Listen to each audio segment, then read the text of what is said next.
Good morning बच्चों, मैं पिंकी चौहान आकांक्षा विद्यापीठ inter college की अध्यापिका आपको क्लास 11th के नागरिक शास्त्र पाठ 1 संविधान क्यों और कैसे और संविधान दर्शन के बारे में बताऊंगी। इससे पहले की वीडियो में मैं आपको बता चुकी हूँ कि संविधान का शाब्दिक अर्थ क्या होता है और संविधान की आवश्यकता क्यों होती है और उसका महत्व क्या था। मैं उम्मीद करती हूँ कि इससे पहले की वीडियो आपने अच्छे से देखी होगी और उसको समझा होगा। ठीक है, आपने पढ़ा होगा कि संविधान का जो नागरिक शास्त्र में जो संविधान का अर्थ होता है, कॉन्स्टिट्यूशन का जो अर्थ होता है वह होता है राज्य के शारीरिक ढांचे के गठन से, और इसकी आवश्यकता तथा महत्व में आपको अच्छे से बता चुकी हूँ। इससे अगला टॉपिक हम पढ़ेंगे भारतीय संविधान का निर्माण कब और कैसे। इसमें हम जानेंगे कि संविधान का जो निर्माण कब और कैसे हुआ था। ठीक है, भारतीयों के लिए 26 जनवरी 1950 ईस्वी का दिन अत्यंत महत्वपूर्ण है, क्योंकि इस दिन स्वतंत्र भारत में स्वयं भारतवासियों द्वारा निर्मित संविधान लागू हुआ था और भारतवासियों ने पूर्ण स्वतंत्रता का अनुभव किया। इसी दिन भारत को एक गणराज्य भी घोषित किया गया है। भारत के स्वतंत्र होने से पूर्व ही भारतीय नेताओं ने 1939 ईस्वी में अंग्रेजों में संविधान सभा के द्वारा संविधान का निर्माण करने की मांग की थी, परंतु उस समय भारतीयों की इस मांग को स्वीकार नहीं किया गया। फिर 16 मई 1946 ईस्वी को कैबिनेट मिशन की योजना में इस बात पर अंग्रेजों ने अवश्य विचार किया कि भारतीयों को भारतीय संविधान के निर्माण की स्वतंत्रता दी जानी चाहिए, क्योंकि वे ही अपने देश की परिस्थितियों और आवश्यकताओं के अनुसार संविधान का निर्माण कर सकते हैं। संविधान सभा का गठन करने के उद्देश्य से जनसंख्या के आधार पर लगभग 10 लाख पर एक प्रतिनिधि निर्धारित किए गए। चुनाव अनुपातिक प्रतिनिधित्व की एकल मत संक्रमण प्रणाली द्वारा हुए निर्वाचन के आधार पर संविधान सभा के कुल 389 सदस्य चुने गए।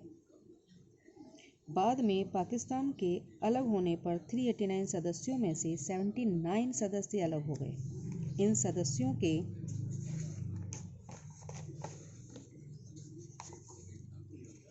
पृथक होने के बाद संविधान सभा में 310 सदस्य शेष बचे।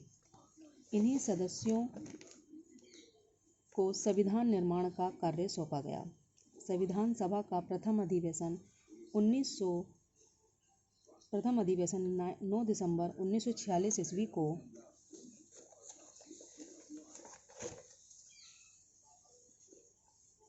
ईस्वी को डॉक्टर सच्चिदानंद सिन्हा की अस्थायी अध्यक्षता में प्रारंभ हुआ।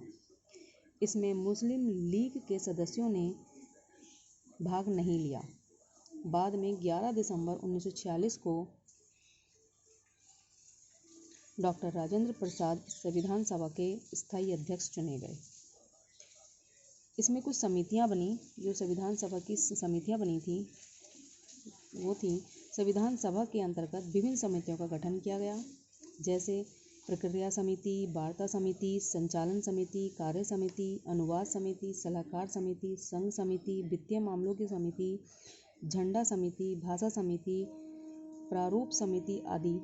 इन समितियों ने सबसे महत्वपूर्ण समिति थी, इन सब में जो सबसे ज़्यादा महत्वपूर्ण समिति थी वह थी समिति प्रारूप समिति थी, जिसने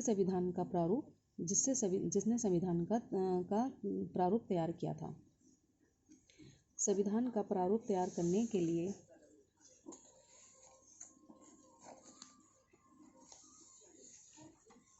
के लिए जिस प्रारूप समिति का गठन किया गया उसके अध्यक्ष डॉक्टर भीमराव अंबेडकर और अन्य सदस्य श्री KSM मुंशी, श्री T कृष्णमाचारी, श्री गोपाल स्वामी अयंगर, श्री अल्लादी कृष्णस्वामी अय्यर, श्री मोहम्मद सदुल्ला खां, श्री माधव राव और श्री DP खेतान थे। इस प्रारूप को तैयार करने में 141 दिन का समय लगा। प्रारूप समिति ने संविधान का जो प्रारूप बनाया उसको कुछ संशोधन के साथ 26 नवंबर 1949 ईस्वी को स्वीकार कर लिया गया। इसके बाद संविधान सभा के अध्यक्ष डॉक्टर राजेंद्र प्रसाद के इस पर हस्ताक्षर हुए। इसके निर्माण में 2 वर्ष 11 महीने तथा 18 दिन लग गए। इसमें 395 अनुच्छेद तथा 8 अनुसूचियाँ थीं। बाद में इसमें 4 अनुसूचियाँ और जोड़ दी गईं।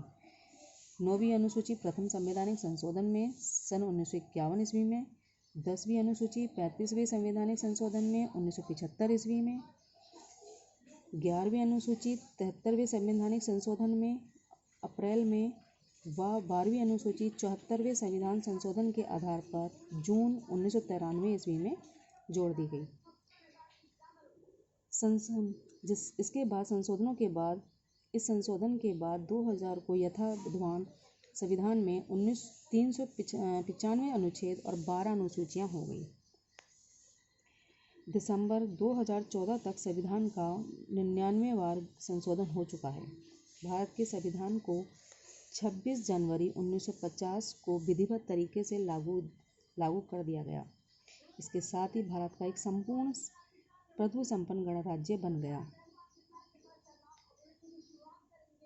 26 जनवरी 1950 ईस्वी को संविधान लागू करने का वास्तविक कारण यह था कि 26 जनवरी 1929 ईस्वी को भारत के निवासियों ने रावी नदी के तट पर कांग्रेस के वार्षिक अधिवेशन में पंडित नेहरू की अध्यक्षता में यह प्रतिज्ञा ली थी कि वे देश को पूर्ण रूप से स्वतंत्र कराएंगे। इसीलिए 26 जनवरी 1950 को हमारा संविधान विधिवत तरीके से लागू हुआ। संविधान के लागू होने से भारतवर्ष एक संपूर्ण प्रभु संपन्न गणराज्य बन गया। तो बच्चों, मैं उम्मीद करती हूँ कि आपको ये वीडियो पसंद आई होगी। आप इसलिए इसको लाइक, शेयर और सब्सक्राइब ज़रूर करें। इससे आगे मैं आपको बताऊँगी भारतीय संविधान के प्रमुख स्रोत क्या थे और कहाँ से लिए गए थे।